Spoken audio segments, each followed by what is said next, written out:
Mateus capítulo de número 9, versículo 35 ao 38. Mateus capítulo de número 9, versículo 35 ao 38. Texto sagrado diz da seguinte forma: E percorria Jesus todas as cidades e povoados, ensinando nas sinagogas, pregando o evangelho do reino e curando toda sorte de doenças e enfermidades. Vendo ele as multidões, compadeceu-se delas, porque estavam aflitas e exaustas como ovelhas que não têm pastor. Então se dirigiu a seus discípulos: a seara, na verdade, é grande, mas os trabalhadores são poucos. Rogai, pois, ao Senhor da seara que mande trabalhadores para a sua seara. Feche teus olhos, vamos falar com Deus mais um instante. Obrigado, Senhor, pelo privilégio de cultuarmos ao Teu nome neste dia de domingo, dia 13 de julho de 2025. Neste culto da família das 19 horas, Pai, já ouvimos, já ministramos, celebramos, adoramos, fizemos o exercício da nossa generosidade, da nossa fidelidade, e entendemos que o Senhor está e sentimos que o Senhor está neste lugar. Neste momento em diante, fala conosco por meio da Tua palavra sendo ministrada, Pai. Não porque serei eu a ministrar, mas porque é a Tua palavra. Então, que nós saímos daqui orientados, despertados, confrontados, mas edificados e estimulados a fazermos o melhor como cristãos nessa terra, em nome de Jesus. Amém, amém e amém. Meus amados, hoje pela manhã eu ministrei essa mesma mensagem, ou parte dela, e eu gostaria nesta noite de falar de modo completo ou integral, na sua integralidade, sobre ele. Nós falamos sobre, baseados no tema seguindo o exemplo missionário de Cristo. Nós estamos respirando missões, nossa igreja está respirando missões. Na verdade, a gente está vendo não somente esse trabalho sendo feito em Guiné-Bissau, mas aqui mesmo em Águas Claras, e eu vou falar já daqui a alguns instantes a respeito disso, mas nós já temos terrenos já adquiridos e já assinando as escrituras desses terrenos, digamos assim, vencemos, a igreja venceu na licitação e estamos na aquisição desses terrenos em Braslândia, Santa Maria, em Ceilândia Sul, em Ceilândia Centro-Sul, em Ceilândia Centro, né? Ceilândia Sul é onde a nossa igreja está, e também no Noroeste, que é um grande desafio que nós temos. Então a igreja está em expansão e inspirando, respirando missões, exercitando missões. E a gente não pode simplesmente desmerecer esse assunto, porque ele é um assunto que nos trouxe até aqui. Eu e você somos o resultado de missões. Eu e você somos o fruto colhido de trabalhos de missões, de trabalhos missionários. O Brasil, desde o início, após a sua descoberta, já começou a receber missionários aqui no Rio de Janeiro e tantos outros lugares pelo país afora. Nós já começamos a receber homens e mulheres de Deus que vieram de outras nações, abriram mão de seus próprios povos, de suas famílias, para que nós, brasileiros, pudéssemos ouvir a palavra de Deus.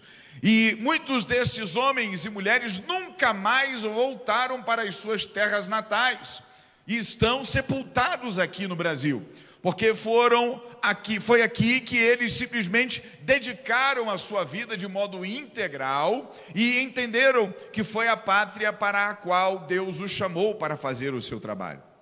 Então, a gente não pode negar que missões é um dos assuntos mais palpitantes, mais efusivos, relacionados à nossa vida cristã e ao nosso serviço cristão. É um tema profundo, é um tema abrangente, é um tema prioritário. Eu estarei ministrando, inclusive em setembro me convidaram para ministrar uma conferência missionária, e a gente sempre fica preocupado. A gente sempre fica, meu amigo pastor Wesley, com a responsabilidade sobre os ombros de que mensagem eu levarei para aquele povo. Que mensagem eu terei que entregar para aquele povo? E eu busco justamente ao Senhor da Seara. Eu me lembro, há muitos anos atrás, que eu ouvi um pregador ministrando no estado do Ceará, e pelo Ceará ser muito grande, ele diz: rogai, pois, ao Senhor do Ceará, que mande ceifeiros, mande obreiros, mande trabalhadores para o Ceará. O Brasil é um celeiro de missionários.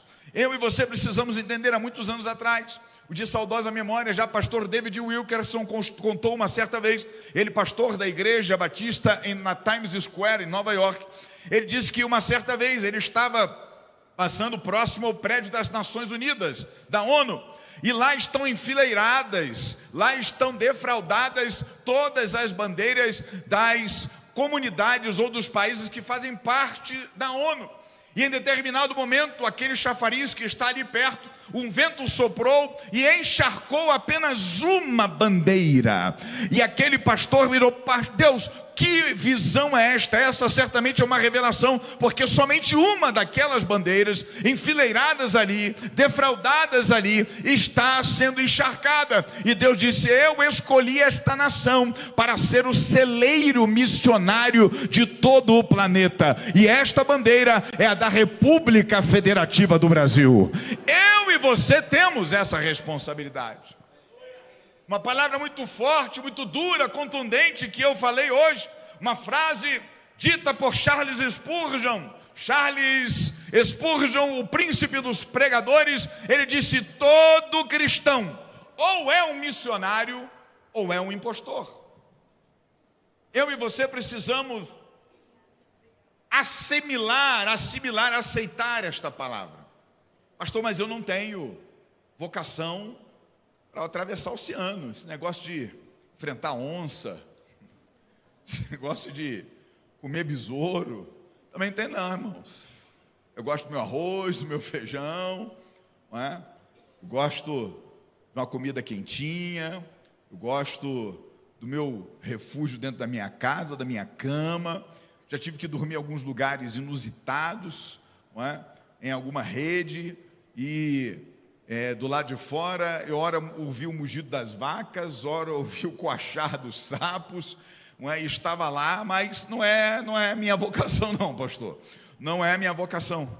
E eu vi hoje algo muito interessante, eu vi um vídeo que um amigo compartilhou, uma irmã missionária, pregadora da palavra, aí disse que uma irmã abordou na igreja e falou assim: mas eu não gosto muito desse negócio dos crentes ficarem indo para um departamento e para outro, e participa de tarde da bênção, participa de café com Deus, participa de intercessão, participa da quarta da graça, participa do culto da família, participa de campanha aqui, de vigília acolá. O meu negócio, eu sou veterana, dizia ela. Sou veterana, meu negócio é ficar na igreja. O que a senhora acha disso? Eu disse: minha irmã, todos nós somos soldados, convocados pelo Senhor da Seara, pelo general dos exércitos. A irmã foi chamada para ficar no quartel, mas o meu negócio é estar na viatura. Eu gosto de estar na rua, eu gosto de estar no campo, eu gosto de estar lá, onde Deus mandou eu ir. Queridos, eu não sei qual é a sua vocação. Ora, às vezes eu me entendo na base, onde eu entendo no quartel, mas tem hora que eu quero ir entrar na viatura, Diógenes. Eu quero ir fazer o amor de Deus sendo conhecido onde quer que eu chegue, porque foi para isso que Cristo me chamou e te chamou no nome de Jesus. Todo cristão ou é um missionário ou é um impostor. E o desafio nessa questão de sermos missionários, queridos, é que tem muita gente que confunde missão com missões. Ora, se você olhar no original de um e de outro, você vai entender que as palavras, elas têm os mesmos significados. Uma vem do latim, outra vem do grego, mas as duas, missão ou missões, significa enviar ou ato de enviar.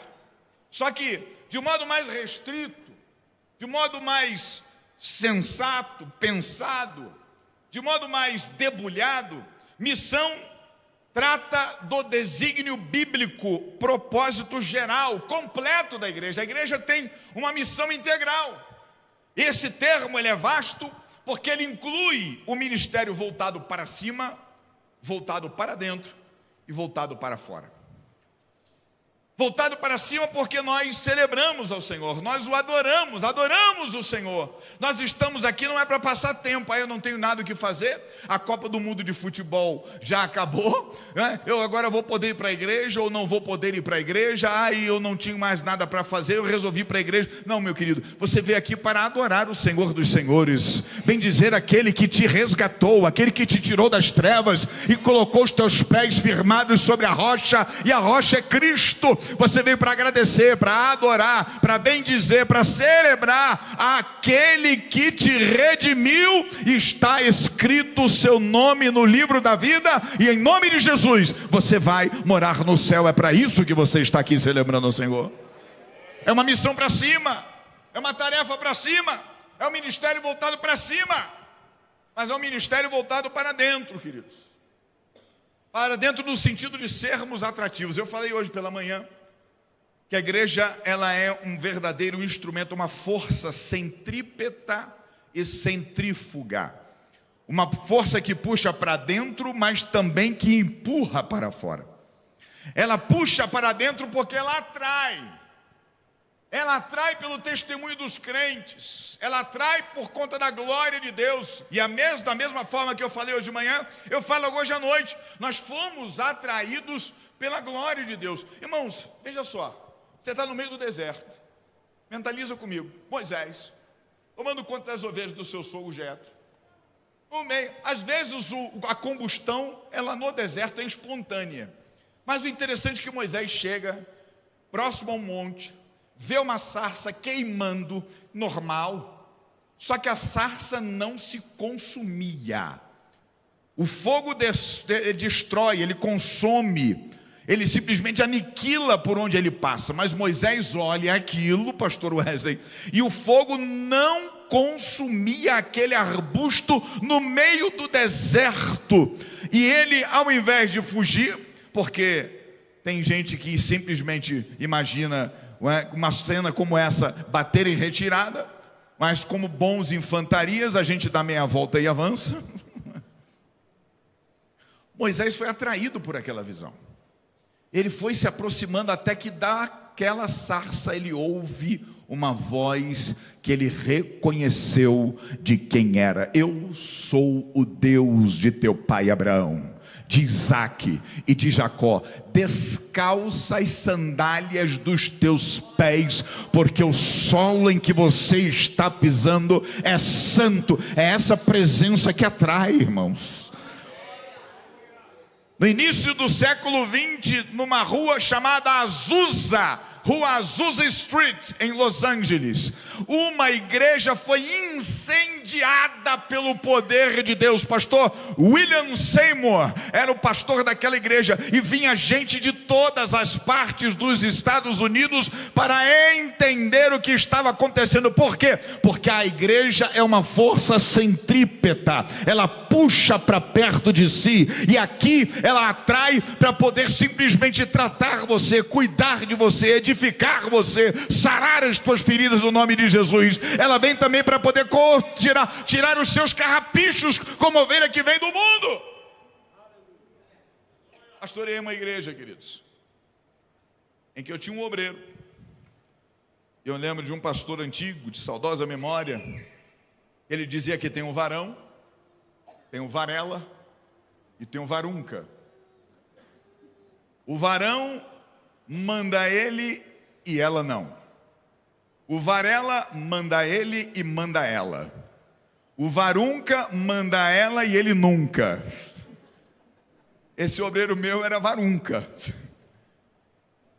E um belo dia, uma reunião, pastor Lúcio, dentro da igreja, portas fechadas, a abençoada chegou lá, bateu na porta. Quero falar com meu marido. Depois. Como não? Ele é meu marido. Daí para fora, querido, daí para dentro é meu obreiro. Ela ficou assim: como assim, pastor? E começou a não vir mais para a igreja. Uma sexta-feira terminou um culto, e era em Anápolis, uma igreja com uma ladeira. Anápolis quase não tem ladeira, né? Parece Minas Gerais. E aí tem uma ladeira.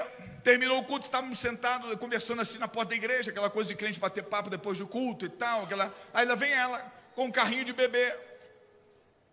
E aí de repente ela diz: olha só, pastor, eu não vim mais para a igreja não. Eu disse, é sério, minha irmã? Sério? Você está vendo? Foi para outro lugar, foi para cá, mas para a igreja não vem. Eu abracei ela com todo amor. Eu disse, você está vendo essa rua descida aqui? Estou, pastor. Para o inferno é igualzinho. Como assim, pastor? Para o inferno é igualzinho. Se você largar o carrinho do seu bebê, o carrinho vai embora. A descida para o inferno não tem freio, não tem quebra-mola, nem lombada eletrônica. Se você quiser ir para o inferno, filha, faça o caminho que você quiser. Mas se você quiser ir para o céu, pode entrar na igreja. No domingo ela estava na igreja, irmão. Eu devia ser coach. O poder de persuasão é extraordinário. E ficou feliz lá, cantando, chorando. Eu falei, eita, Jesus é bom, como ele faz milagre. Porque a igreja, ela atrai, irmãos. A igreja tem a palavra certa, a igreja tem a palavra aqui. Pastor, mas eu não sei pregar como o pastor Lúcio. Eu não sei orar como o pastor Wesley. Eu não sei dar a palavra como o pastor Renato. Mas você sabe convidar as pessoas para vir à igreja. Eu disse, olha, eu não sei pregar não, mas convidar é comigo mesmo. Pode vir, porque lá tem um pastor que prega. Lá tem uma adoração que é celebrante, porque o ministério de louvor vai fazer. Lá tem voluntários. É isso que atrai, irmão. Eu tenho oportunidade, todas as vezes que eu estou recebendo, ou fazendo atendimento para recebimento aqui na igreja, eu pergunto, o que é que fez você decidir se congregar na igreja Oceano da Graça? As pessoas sempre falam assim, porque aqui tem palavra, pastor, porque aqui é uma igreja bíblica, porque aqui é uma igreja que prega a palavra, porque aqui é uma igreja que ensina, que exorta, que puxa a orelha. Então, queridos, eu e você precisamos entender que é isso que atrai, é isso que transforma a vida das pessoas. Eu já falei de uma outra forma, outra vez aqui, meus queridos. É maravilhoso você chegar na igreja e chegar com um tipo de perfume, pastor Wesley, e você vai abraçando um, e vai abraçando o outro, vai abraçando um, vai abraçando o outro. Quando você chega em casa, você já não sabe mais o perfume que você veio para a igreja, porque você abraçou tantas pessoas. E isto é comunhão, é integração, é participação da vida dos irmãos. É isto que é a igreja atrativa, porque aqui tem a presença de Jesus. Você concorda com isso e pode dizer amém? Mas a igreja é uma força centrífuga. Ela prepara e manda para fora as pessoas. Não as expulsa, mas orienta, discipula. Para isso nós temos os PGs, irmãos. O PG é uma forma extraordinária de você evangelizar. Porque tem gente que pode não vir para a igreja. Não, para a igreja eu não vou. Está aqui o pastor Lúcio que é o exemplo. Detestava crente, irmãos.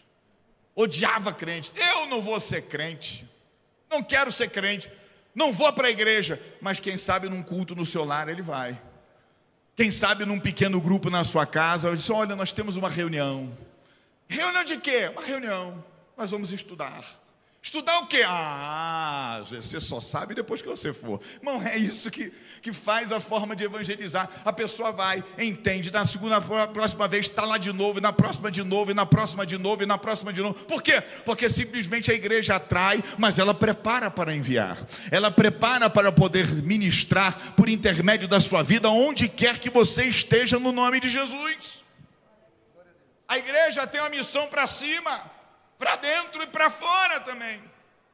A igreja é enviada, peregrina, estrangeira, testemunha, profética, serva, como sal e luz. Me lembrei de algo agora.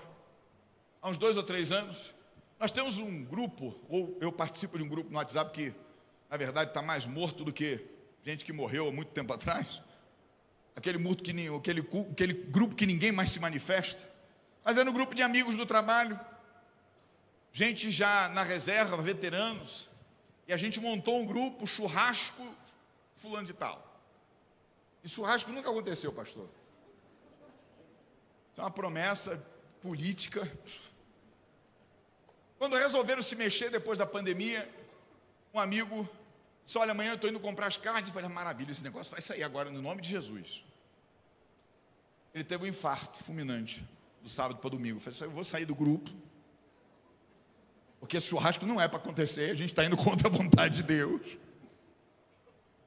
No outro dia, nós nos encontramos para o sepultamento do nosso amigo, lá no cemitério da Esperança.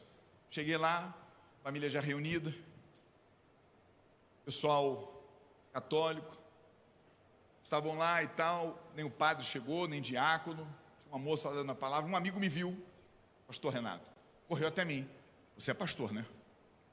Bom, nessa hora, pastor, é uma bênção, né?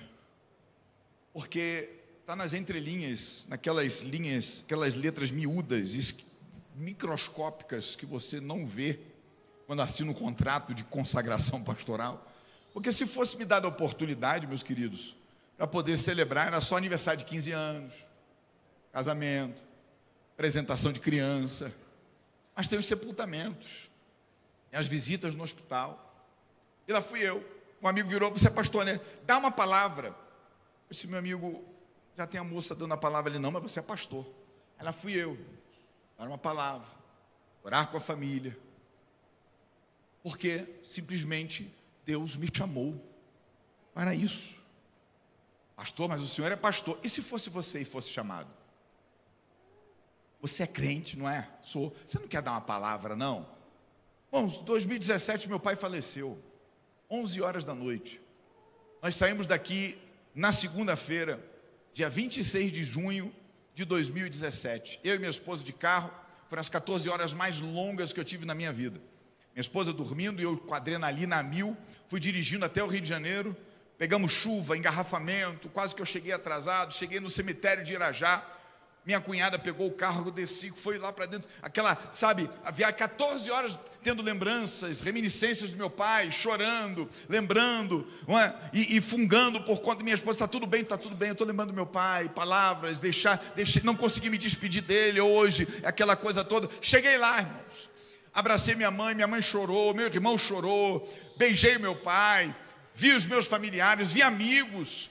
E eu virei para minha mãe, para o meu irmão e disse assim, vocês vão falar alguma coisa? Não, ninguém vai falar nada. Eu disse, mas eu vou. E eu abri a Bíblia, irmãos, e ainda preguei para os meus familiares, ainda falei do amor de Deus, o coração em frangalhos, o coração despedaçado. Pastor, por quê? Porque simplesmente nós somos cristãos, e o cristão ou é um missionário, ou é um impostor. Deus não está me chamando e te chamando para pregar somente em Nova York, em Los Angeles, em Paris ou em Londres. Deus está te chamando para pregar nas ruelas, nos becos, nos vales, para pregar por onde Ele mandar você ir, porque a igreja é uma força centrífuga para falar do amor daquele que nos redimiu.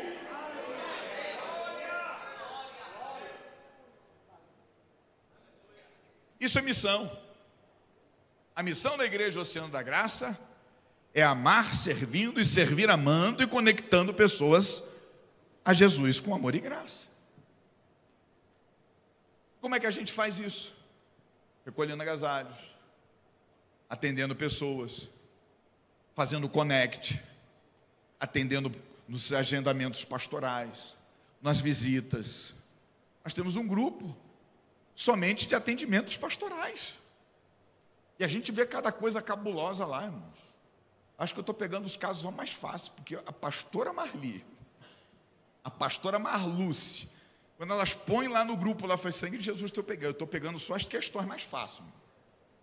As questões mais complicadas, assim, os cálculos de terceiro grau, aquela coisa toda, os polinômios, eu estou deixando para elas. Eu sou um aprendiz.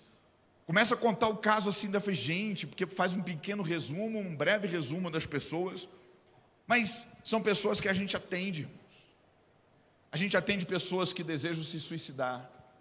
A gente atende pessoas, teve um dia que estávamos eu, Robert, e o pastor Simval pregando, chovendo muito aqui. O Robert me abordou e disse, pastor, vamos ali? Se vamos. O pastor é assim, irmão, chamou, não quer nem saber para quê. Chamou, é obra. Ele não vai me chamar ali para fazer um lanche. Quisera Deus. Um jovem uma vez virou para mim, pastor, posso fazer uma pergunta para o senhor? Eu disse, pode. É verdade que barriga de pastor é cemitério de frango? Eu disse, você me respeite, rapaz. E que isso, pastor? É brincadeira, não é só de frango não, irmãos. É porco, é picanha. Eu e Robert fomos aqui, atendemos um rapaz chorando, em prantos, desesperado, porque o casamento dele estava acabando. A gente ama as pessoas, serve-as amando, procurando conectá-las a Jesus com amor e graça. Essa é a missão da igreja. Essa é a missão integral. Mas missões é um termo específico. É um termo especializado, um aspecto particular da missão da igreja. É um enviar para outras nações, para fora das fronteiras da igreja, para que haja uma influência onde a igreja chegar, o evangelho será proclamado em áreas destituídas. Eu falei aqui de manhã, a igreja só despertou para isso depois praticamente da reforma protestante, no século XVI, mormente no século XVIII em diante.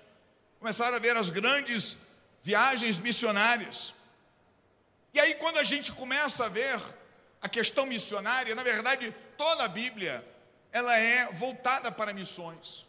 Nós temos um grande missionário do Antigo Testamento que é Jonas, mas eu quero falar do maior missionário que nós tivemos de exemplo no Novo Testamento, que foi o próprio Cristo Jesus. A gente precisa aprender com ele um exemplo a ser seguido na obra missionária. Primeiro, versículo 35, um exemplo de ação. Percorria Jesus todas as cidades e povoados. Esse percorrer significa que ele saiu do seu comodismo, saiu da sua zona de conforto, saiu do lugar onde ele estava. O grande problema, queridos, é que a gente quer que as pessoas venham, mas não vamos até elas. Eu falei hoje pela manhã e repito, este aqui é o metro quadrado mais evangelizado da face da terra. Nos ensaios, nas orações, nas palavras, nas pregações, nos cultos, na escola bíblica, em todos os momentos em que nos reunimos, aqui o evangelho está sendo ministrado para a glória de Deus. Mas há lugares aí fora que nunca ouviram do evangelho. Há pessoas aí fora que nunca ouviram falar de Jesus como nós conhecemos. A igreja precisa sair das quatro paredes, queridos. A gente não pode ser um grupo de pessoas, não podemos ser um conjunto de pessoas que nos reunimos aos domingos na igreja, marcamos o nosso pontinho no quadradinho lá, o nosso quadrinho de escala, pronto, graças a Deus, já cumpri meu quadrinho só semana que vem. Não, querido, o trabalho começa depois que a gente sai daqui. O trabalho começa também depois que a gente vai para casa, que a gente vai dar continuidade na semana, no nosso trabalho, na nossa universidade, no metrô, no ônibus, no Uber. Fui pregar no Nordeste, queridos, há uns 2 anos, final de 2023. E não tinha passagem direta, passagem para Natal era muito cara, acabei pernoitando, pegando um voo até João Pessoa, e de João Pessoa fui de ônibus. No outro dia, chamei o Uber. O rapaz, o senhor veio conversando comigo, Miguel, xará do meu pai.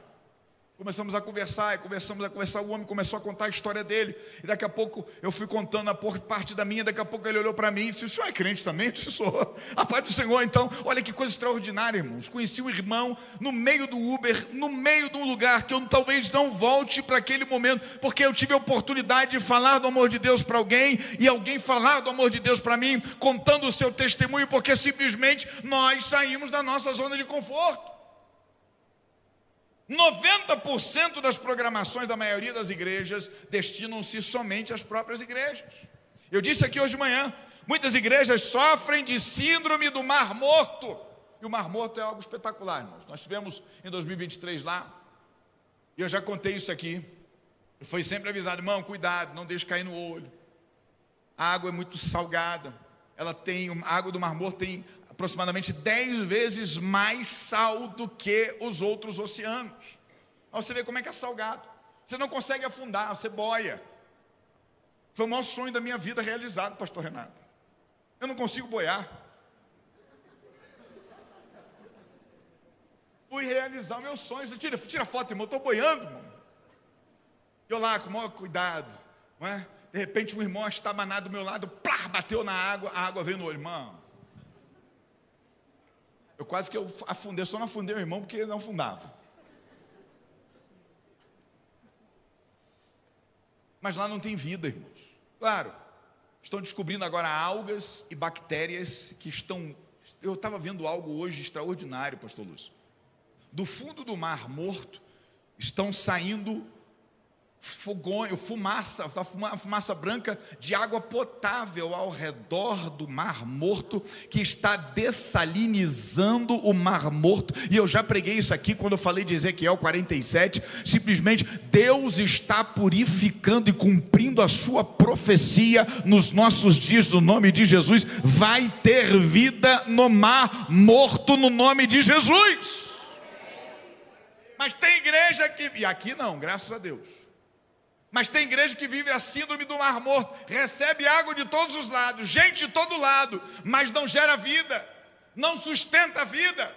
As pessoas entram e saem como se fosse uma rodoviária, como se fosse um aeroporto, mas a igreja Oceano da Graça está plantada em águas claras para abraçar você, para cuidar de você, para tratar de você e para segurar na sua mão até juntos chegarmos no céu, no nome de Jesus. Aliás, falando em chegar no céu, eu me lembrei algo que eu aprendi há muitos anos atrás. Pastor Gesiel Nunes Gomes, príncipe dos pregadores brasileiro, ele disse que nós teremos 3 grandes surpresas quando chegarmos no céu.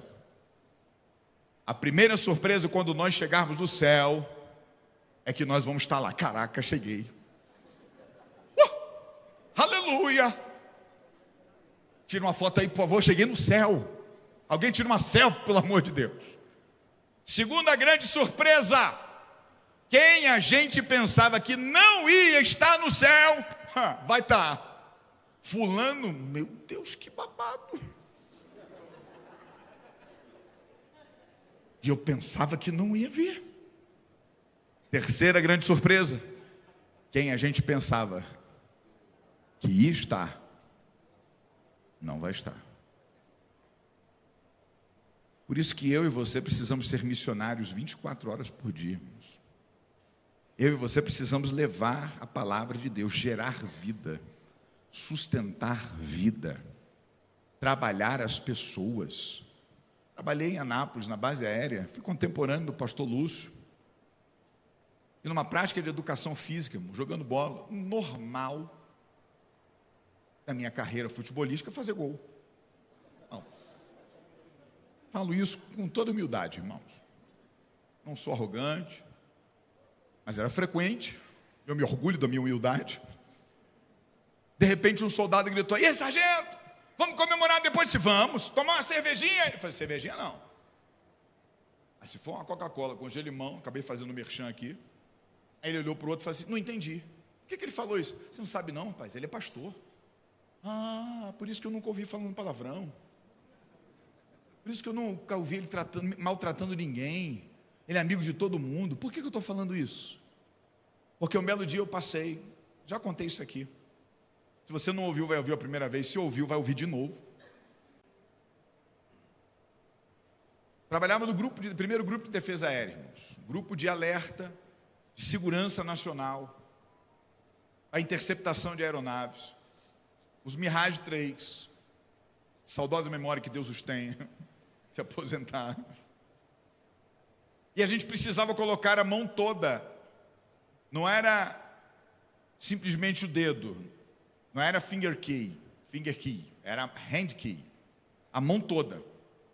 E a gente entrava para a porta abrir. Eu entrei, era um lugar de segurança. O soldado me abordou na porta da seção dele. "Tudo bem, sargento?" "Tudo bem."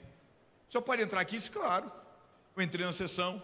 O pastor Renato, ele trancou a porta. Eu falei: "Pronto." O que eu fiz com esse soldado? Logo aquele aquele outro dia disse que ia comemorar comigo futebol. Eu disse: "O que foi, meu filho?" Ele começou a chorar. "O senhor é pastor, né?" Eu disse: "Sou, filho." "O que está vendo?" Ele dobrou na minha frente os seus joelhos. "Ora por mim, porque a minha família está sendo destruída. Eu quero que Deus recupere a minha família." Eu dobrei o joelho junto com ele, irmão, no meio do trabalho, fardado, ele fardado, abracei. Por quê? Porque simplesmente a igreja está plantada na terra para percorrer todas as cidades e povoados no nome de Jesus. Sair da sua zona. Eu podia ter dito, filho, veja bem, hoje é quarta-feira, dia de meu trabalho. Se você quiser uma oração, vai lá na igreja. Não. Oração é um remédio para o qual não tem contraindicação. Use sem moderação, irmãos. Oração é para fazer, inclusive hoje à noite, deixa eu fazer um merchan para o pastor Wesley, a partir das 21h30, pastor, 21h30 é muito tarde, ok, então 9h30 da noite, você estará aqui orando justamente pelo retorno, para a continuidade desta campanha de oração pelo pastor Simval, pelo pastor Carlos, pelo evangelista Marcos Paulo, que estão retornando para o Brasil. Nós oramos para que a ida deles, a estada deles, o retorno deles, e isso só vai terminar quando eles estiverem em solo brasiliense, no nome de Jesus. Então hoje 9h30 até as 10h30, às 22h30, nós estaremos aqui orando no nome de Jesus, pela volta dos nossos irmãos nessa comitiva no nome de Jesus. E amanhã encerra a campanha, a partir das 23 horas, muito tarde, pastor, te convido para 11 horas da noite então, se você está achando que 23 é tarde, 11 horas da noite, para nós orarmos até a meia-noite, louvando e bendizendo o nome do Senhor e celebrando pela vida dos nossos pastores. Amém? O amém foi pouco, mas a gente vai acreditar que Jesus vai trocar no teu coração até o final do culto. A gente tem que gerar vida. Segundo, exemplo incansável. Jesus percorria todas as cidades, todas as aldeias, todos os povoados. Interessante, eu anotei aqui Atos capítulo 1, versículo de número 8. Tem muita gente que às vezes pensa assim, tentando entender e tentando desmerecer o trabalho missionário. Pastor, mas a gente não está dando conta aqui de Águas Claras. A gente não dá conta de Águas Lindas, Ceilândia, Samambaia, Jardim Mangueiral, Caldas Novas, e ainda adquiriu a igreja Ceilândia Centro, Santa Maria, Braslândia, Noroeste. Noroeste tem que ser uma catedral, irmãos, daquela, para glorificar o nome, para a igreja aplaudir de pé em nome de Jesus. E ainda vai lá para o outro lado do oceano, na África Ocidental, trabalha com uma igreja em Bissau, capital de Guiné-Bissau, vai para uma igreja, para uma aldeia, 4 horas aproximadamente de viagem, para inaugurar uma igreja. Vocês são doidos? E somos, irmão, doidos por Jesus, doidos por seguir a Jesus. Vai, mas em Atos dos Apóstolos, capítulo 1, versículo 8, está escrito assim: e recebereis poder. Eu não vou parar aqui nesse ponto, não é? Eu não vou me deter aqui, mas eu vou continuar. E recebereis poder ao descer sobre vós o Espírito Santo, e ser-me-eis, disse Jesus, minhas testemunhas, tanto em Jerusalém, como em toda a Judéia e Samaria, até os confins da terra. Coisa maravilhosa. Só que Jesus não disse, primeiro vocês vão esgotar o evangelismo em Jerusalém. Terminou, vocês vão para a Judéia. Terminou, vocês vão para Samaria. Terminou, vocês vão até os confins do mundo. Não, a palavra, a expressão no grego é tekai, que significa tanto como, tanto em, que significa simultâneo. É fazendo aqui em Águas Claras, mas ao mesmo tempo fazendo em Ceilândia, em Samambaia, em Águas Lindas, em Caldas Novas, em Guiné-Bissau, em Jardim Mangueiral. É ao mesmo tempo, porque o nosso Deus está aqui em Águas Claras, está em Jardim Mangueiral, está na Ceilândia, Samambaia, Águas Lindas, Caldas Novas, mas também está em Guiné-Bissau. É percorrer todas as cidades, ser de modo incansável. Os nossos irmãos lá, de modo incansável, saíram daqui. Quantas horas de voo foram, Aline? 14, 15, 20? Que pararam no Marrocos, depois seguiram para lá. Ainda tem 4 horas. E tem gente que achando que vida de pastor é glamour. Tem gente achando que vida de pregador é glamour. Irmão, eu já preguei num lugar de manhã num canto, à tarde em outro, e à noite em outro. No outro dia, 5 horas da manhã, eu estava de pé para ir trabalhar. Pastor, como é que o senhor dá conta? É só Jesus, irmãos. O Red Bull celestial. É só com ele, irmãos. A gente tem que ser incansável. A gente tem que pensar o seguinte, pastor, mas e aí? Para descansar, a gente descansa no céu, irmão. A gente descansa no céu. Claro, eu não estou dizendo que você vai de modo a parecer um trator assim, fazendo que não vai descansar. Eu lembro de um pastor lá em Porto Velho, já falei isso aqui também. Ele estava orando de madrugada, num monte de madrugada, 1 dia, 2 dias, 3 dias, 4, 5, 6, 7, 20 dias. Enquanto os outros pastores estão dormindo, nós estamos aqui no monte orando. Enquanto todo mundo está descansando.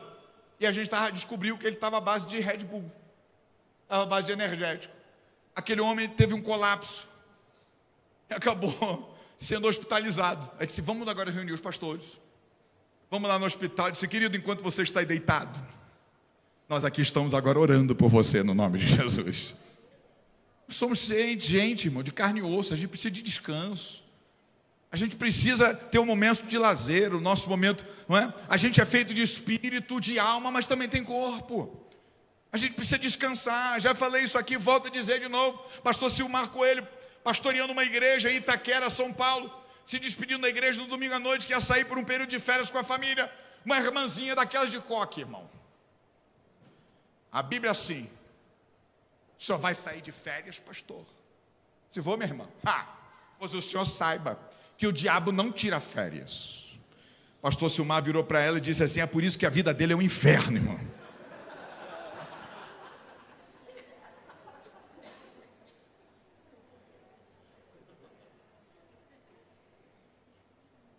A gente tem que fazer de modo incansável, irmãos. Se nós esperarmos o momento ideal, nunca evangelizaremos. Se nós esperarmos o momento ideal, nós nunca realizaremos a obra missionária. Terceiro, exemplo de missões sem discriminação: cidades e aldeias, povoados, lugares pequenos. Já fiquei em lugar, irmãos, sem ar-condicionado, sem cama. Fiquei na casa de um irmão no interior, sem sinal de internet, nem pensava em internet naquela época. A casa do irmão, o irmão era machante. Você já ouviu quer dizer que é machante? Sabe o que é machante? Sabe o que é? Açougueiro. Matava os bodes. Aí um calor dentro de casa, pastor Renato. Eu vou abrir a janela. Aí veio aquele odor maravilhoso dos bodes. Se vou fechar.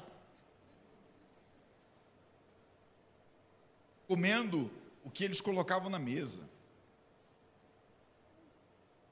Cidade pequena, irmãos. Quando o pastor soube que eu era militar da aeronáutica, o senhor é militar da aeronáutica? Está aqui, irmãos. Dizem que nós somos um povinho. Está aqui o irmão, militar da aeronáutica. Irmãos, eu fui para baixo do caminhão assim. Cidades e aldeias. Sem se preocupar, queridos, com dificuldades, com desafios, precavido, buscando segurança. Mas deixa eu lhe contar 2 coisas para a gente já terminar a mensagem nessa noite. Eu anotei 2 coisas interessantes aqui, e para cada uma delas eu tenho um testemunho, uma história, não minha. Em 1989, o Muro de Berlim caiu. Eu vi pela televisão, foi noticiado em todos os jornais. Muro construído logo depois do final da Segunda Guerra Mundial, separando a Alemanha em Alemanha Ocidental e Oriental. Viram então a discrepância entre um lugar e outro. Os carros da Alemanha Oriental eram ultrapassados, como os de Cuba, comparados aos da Alemanha Ocidental. E antes da queda do Muro de Berlim, um termo forjado, criado, cunhado por Winston Churchill, premier britânico, foi cortina de ferro. Aqueles homens por trás da cortina de ferro, por trás do Muro de Berlim, na parte da Europa Oriental, aquelas pessoas precisavam ouvir o Evangelho. E um homem, nascido nos Países Baixos, cujo codinome era Irmão André, porque ninguém sabia o seu verdadeiro nome. Ele foi conhecido como o contrabandista de Deus.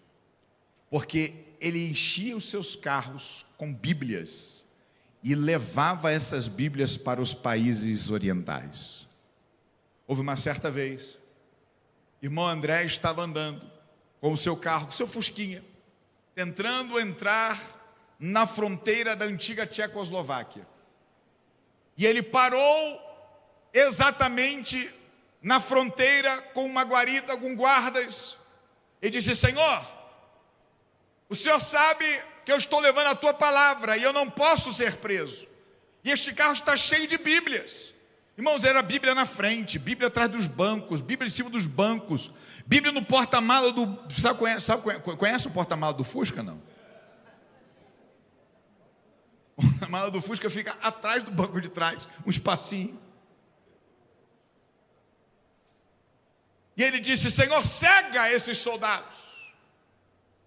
Os soldados o pararam e disse: para onde o senhor vai? Estou indo para o lugar tal. O que o senhor está levando nesse carro? Disse: eu vou abrir para vocês verem. Cadê o passaporte? Está aqui. A autorização para passar está aqui. Abre a porta do carro. Abre a mala do carro. Abre o capô do carro. Ele abriu. Eu disse: Senhor, e agora? Espera aí no céu. Estou chegando para jantar. Vai botando água no feijão. Os soldados abriram, mexeram em tudo, mexeram nas Bíblias, pegaram as Bíblias na mão, jogaram no banco, olharam para trás, olharam no capô, bateram no ombro do irmão André e disse: vamos liberar a sua passagem. Agora eu sugiro que você corra com o seu carro, porque senão todos esses repolhos vão acabar estragando dentro desse carro. Escute, Deus tem poder para mudar a estrutura metafísica e física dos equipamentos e dos objetos, simplesmente para a palavra dele chegar nos corações. A cortina de ferro caiu em 1991. Quando começou o esfacelamento da União das Repúblicas Socialistas Soviéticas, a URSS. Depois que Gorbachev foi presidente e começou a fazer uma abertura, houve um esfacelamento em muitas repúblicas, como nós as conhecemos hoje. E alguns evangelistas começaram a entrar naqueles países. Um em especial chamado Luiz Palau. Luiz Palau foi por muito tempo intérprete das cruzadas de Billy Graham. E Deus o levantou como um verdadeiro evangelista internacional. Ele chegou na Rússia, contratou um intérprete para traduzir do inglês para o russo, encheu vários auditórios. E em determinado momento, pastor Lúcio Andes, quando Luiz Palau estava pregando e começou a falar a respeito do evangelho, do poder de Deus, da graça de Jesus, aquele intérprete jogou o microfone no chão e disse: eu não acredito nisso, eu não vou admitir fazer essa tradução, você que faça daqui para frente. E o homem foi embora e largou o microfone no chão. Luiz Palau, falando inglês, o povo falando russo, e ninguém conseguia se entender, até que Luiz Palau baixou os olhos e fez uma oração, disse: Senhor, eu vim do outro lado do mundo, dos Estados Unidos, para pregar a tua palavra neste lugar, e por conta de um homem, o evangelho vai deixar de ser pregado? Em nome de Jesus, faz um milagre nesta noite, para que essas pessoas ouçam o evangelho, em nome de Jesus, amém. E quando ele começou a pregar, ele estava falando em russo. Acredite você ou não, todo o auditório se rendeu aos pés de Jesus.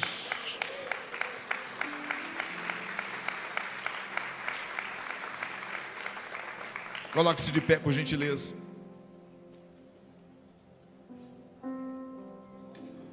Quarto exemplo missionário de Jesus. O exemplo do evangelho integral.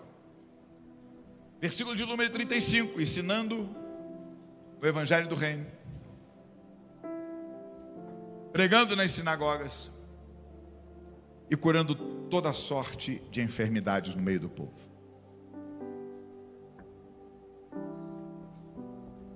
Há muitas igrejas, irmãos, e eu não quero mencioná-las, cada um tem uma linha de trabalho, mas que focam só num ponto: só em cura, só em libertação. O pastor Lúcio estava avisando sobre o estacionamento à direita e à esquerda. Eu me lembrei quando em 2012 eu estava me despedindo das igrejas em Porto Velho, pregando em um lugar em outro. Eu fui pregar em uma igreja de um amigo meu que hoje está em Rolim de Moura, interior do estado de Rondônia. Parei com o carro na porta da igreja, a família desceu, disse: eu vou estacionar o carro. A única vaga que tinha, pastor Wesley, era na frente de uma igreja, salãozinho, os irmãos todos de joelho dobrados. Tinha uma abençoada irmã, eu acho que era a diaconisa, porteira, estava olhando para a porta. Eu parei o carro na porta da igreja, fechei o carro, tranquei, e o povo lá orando. E aquela mulher levantou a voz dizendo assim: esse povo que fica parando na porta da igreja, Jesus, estacionando aqui na porta da igreja, repreende no nome de Jesus. Eu falei: Jesus, mano. Eu me senti incomodado. Cheguei na porta da igreja, minha esposa estava me esperando, André me esperando.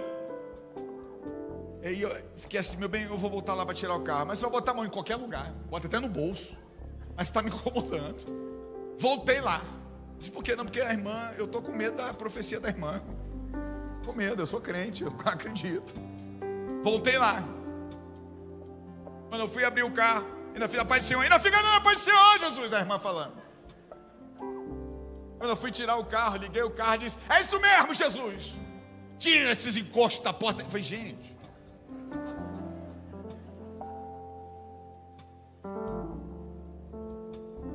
eu nunca entraria numa igreja dessa.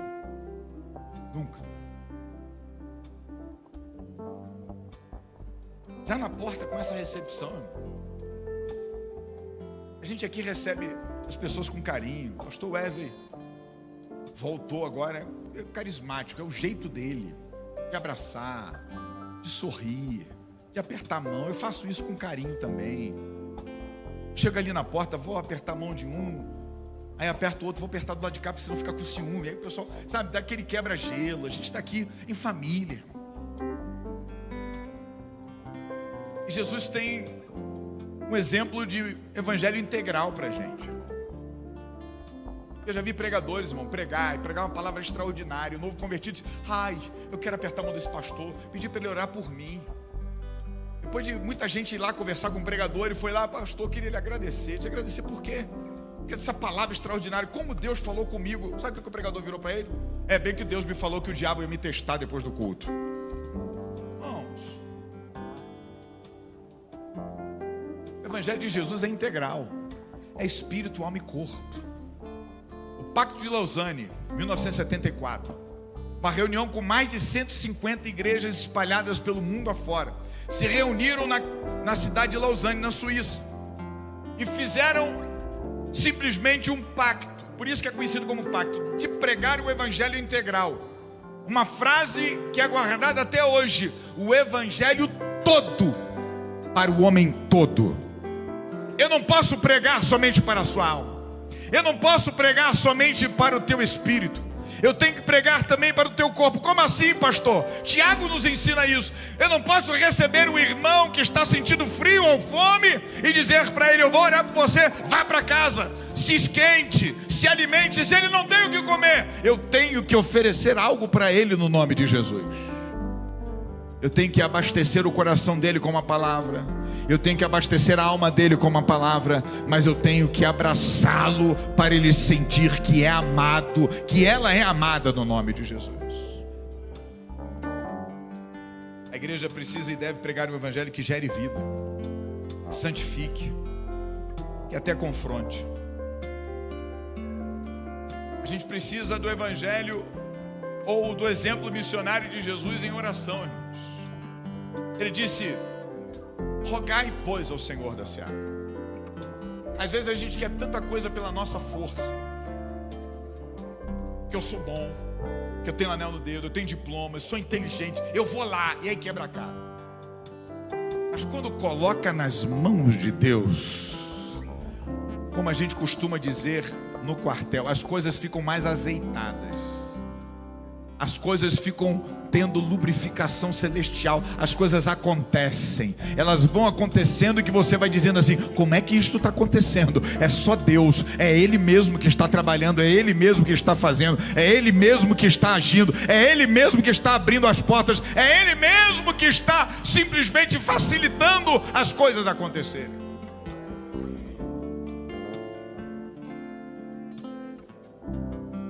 Mas eu e você precisamos entender o exemplo missionário de Jesus, no que diz respeito a um convite com uma promessa. A graça faz um convite no Antigo Testamento. Isaías 55, versículo de número 1. Ó vós todos que tendes sede, vinde às águas. Ó vós que tendes sede, fome e sem dinheiro, comprai vinho e leite. Como é que se compra sem dinheiro vinho e leite? Só pela graça. Vinho e leite na Bíblia Sagrada é sinônimo de alimento, é sinônimo de satisfação, mas também é sinônimo de alegria, de festejo, de celebração. Mas a graça também tem um convite no Novo Testamento. Mateus capítulo 11, do versículo 28 ao 30. Jesus disse: vinde a mim todos vós que estáis cansados e sobrecarregados, e eu vos aliviarei. Tomai sobre vós o meu jugo e aprendei de mim, que sou manso e humilde de coração, e encontrareis descanso para as vossas almas, porque o meu jugo é suave e o meu fardo é leve. Deixa eu terminar.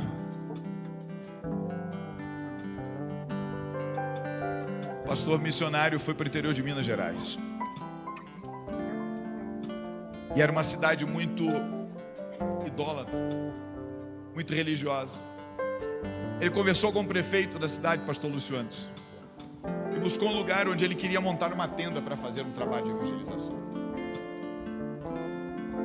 O prefeito lhe liberou uma certa área fechada, na verdade liberada, vazia, um terreno baldio. Disse: só você tem que capinar lá, pode montar sua tenda lá.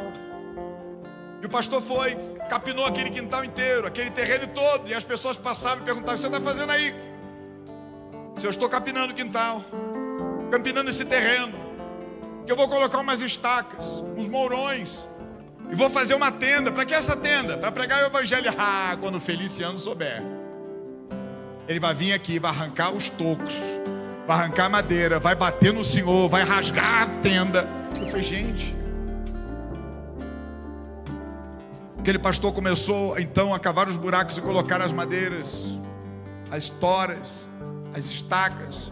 Passava outra pessoa e dizia: o que você está fazendo aí? E ele dizia: estou colocando toco para levantar uma tenda, para pregar o evangelho. Quando o Feliciano souber. Da terceira vez, quando alguém falou isso para ele, disse: quem é Feliciano? Esse é o homem mais violento da cidade, mais brabo. Nem a polícia dá jeito dele, nem padre, nem delegado, ninguém, nem prefeito. Ele é gigante, anda descalço, com o corpo cheio de cicatrizes, e ele não gosta de crente. Pastor continuando, cavando as estacas, cavando os buracos para colocar as estacas. De repente ele vê um homem, um guarda-roupa de 6 portas, vindo na direção dele. Parecia Golias. Ele disse: só pode ser Feliciano. Ele cavava o buraco e o homem atrás dele. Ele virava para o lado de cá e o homem atrás dele. O homem bateu no ombro dele e disse: o senhor está fazendo aí, moço? Ele disse: estou cavando os buracos para colocar umas estacas, para levantar uma tenda, para pregar a Bíblia. O homem já se afastou e disse: mas me disseram que na cidade tem um homem brabo, violento, que não gosta de crente, que vai vir aqui, vai me bater, vai arrancar os tocos, vai rasgar a minha tenda. E eu estou com medo disso. Feliciano olhou para ele e disse assim, bateu no peito: pois eu vou ficar aqui. Se esse homem chegar, pode deixar que eu dou jeito nele. Pastor cavou os buracos, colocou as estacas, levantou a tenda, fez tudo bonitinho, colocou as cadeiras. Feliciano disse: aí, eu posso ir embora agora? Ele disse: pô, pai, eu vou fazer uma divulgação na cidade. Vai que esse homem aparece. Eu preciso de alguém para me proteger. Ele disse: eu vou com o senhor. Aquelas belinas, irmãos, com 2 portas, corneta em cima do carro. Ele começou a avisar: hoje à noite teremos a pregação na palavra. E Feliciano do lado, parecia um boy scout, parecia um guarda-costas. Todo mundo disse: caramba, o pastor já converteu o Feliciano. Irmãos, quando terminou o anúncio, o pastor acendeu as luzes. Feliciano disse: posso ir embora, pastor? Ele disse: rapaz, vai que esse homem chega na hora do culto, ele vai querer fazer uma arruaça aqui. Ele: vou ficar aqui, pastor, pode deixar. E o povo foi chegando e vendo Feliciano como um diácono na porta da igreja. Homem daquele tamanho, quase 2 metros de altura, sem chinelo, sem camisa, de bermuda. Foi chegando assim com medo, entrava, e o pastor pregou, e Feliciano na porta, do lado de fora. O pastor pregou, vidas aceitaram a Jesus. Outros foram curados, foram libertos, batizados com o Espírito Santo. Na segunda noite, Feliciano estava lá de novo, mas estava de chinela havaiana, com uma camisa de botão, com um pé para fora e outro para dentro. O pastor pregou, vidas aceitaram a Jesus, foram curadas, libertas, batizadas com o Espírito Santo. Na terceira noite, Feliciano já estava do lado de dentro, ouvindo a palavra. E quando o pastor pregou e fez o apelo, o primeiro que veio à frente foi Feliciano, e foi cheio do Espírito Santo de Deus.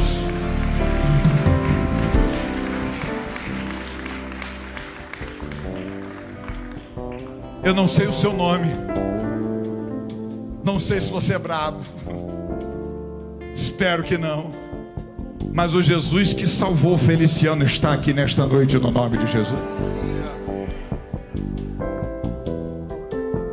Por isso eu pergunto: alguém que nesta noite ouviu essa palavra, foi tocado pelo Espírito de Deus, entendeu que esta igreja existe, primeiro, para glorificar a Jesus, segundo, para edificar vidas, terceiro, para resgatar pessoas e trazê-las para o reino de Deus. Se você entendeu que Jesus ama você, que o maior missionário que já existiu foi Jesus. Em 1969 o homem pisou na lua, e disseram que foi o maior feito da humanidade, o homem sair da terra e pisar na lua. Billy Graham disse: o maior feito da humanidade não foi o homem voar e pisar na lua, foi Deus descer do céu e pisar na terra. Esse Deus que pisou na terra está aqui. Por isso eu pergunto: alguém que entrega a sua vida para Jesus, alguém que aceita Jesus nessa noite, alguém que quer se reconciliar com Jesus. Se você está do lado de alguém aí, meu irmão, minha irmã, se você convidou alguém para estar aqui nesta noite, toque no ombro dessa pessoa e a convide para acompanhá-la aqui à frente, se ela deseja aceitar a Jesus, no nome de Jesus.